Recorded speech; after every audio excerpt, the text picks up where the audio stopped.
এখন 12:30 বেজে গেছে আর আমি আজকে বেরিয়ে পড়েছি শ্রী শ্রী অদ্বৈত পাঠের উদ্দেশ্যে। এটা শান্তিপুরে অবস্থিত বাবলা এলাকাতে। আমি শান্তিপুরেরই একজন বাসিন্দা। জন্মসূত্রে কিন্তু আমি শান্তিপুরের বাসিন্দা নই। আমি এখানে বিবাহসূত্রে এই শান্তিপুরের বাসিন্দা হয়েছি। আর আমি এখানে প্রায় 21 বছর ধরে আছি। কিন্তু আমি এই অনুষ্ঠানটাতে, আমি যে অদ্বৈত পাঠে যাচ্ছি যে অনুষ্ঠানটা দেখতে, সেখানে কিন্তু আমি তেমনভাবে আগে আসতাম না। কারণ আমি এতটা জানতামও না এই ব্যাপারটাতে, যে এখানে এই দিনটাতে এত সুন্দর একটা অনুষ্ঠান হয় বা বাইরের থেকে এত লোক আসে, সে ব্যাপারে আমার কিন্তু অতটা জানা ছিল না।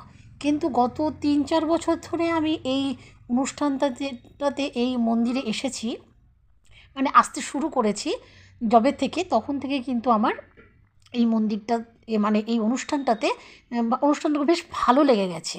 তার জন্য আমি এখন প্রায়ই আসছি আর কি এই মন্দিরে।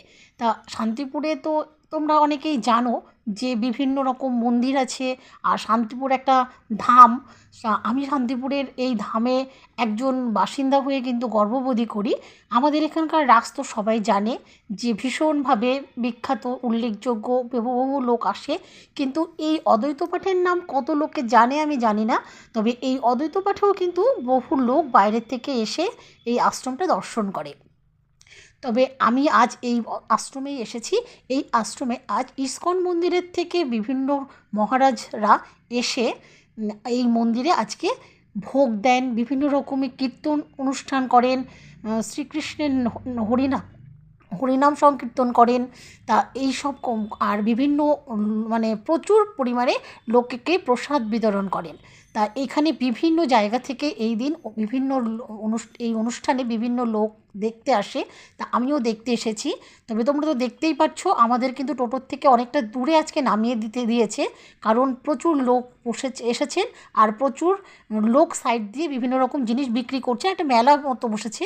সেই কারণেই আজকে দূরে টোটোর থেকে নেমে গেছি, আর হেঁটে হেঁটে আমি মন্দিরের সামনে আসছি।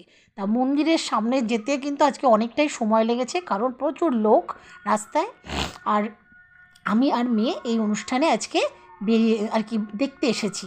তা তোমরা দেখো যে আমরা কিন্তু সাইডের কিছু কিছু জিনিস যে বসেছে, বিভিন্ন রকম ফটো, মোছাপ সমস্তটাই প্রায় ঠাকুরের ফটোই বসেছে, ঠাকুরের বিভিন্ন রকম জিনিস। এইসব দেখতে দেখতে আমরা মন্দিরের দিকে এগিয়ে যাচ্ছি।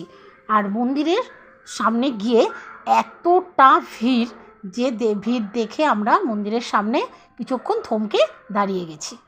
তোমরা মন্দিরটা দর্শন করো আর সবাই মিলে বলো হরে কৃষ্ণ।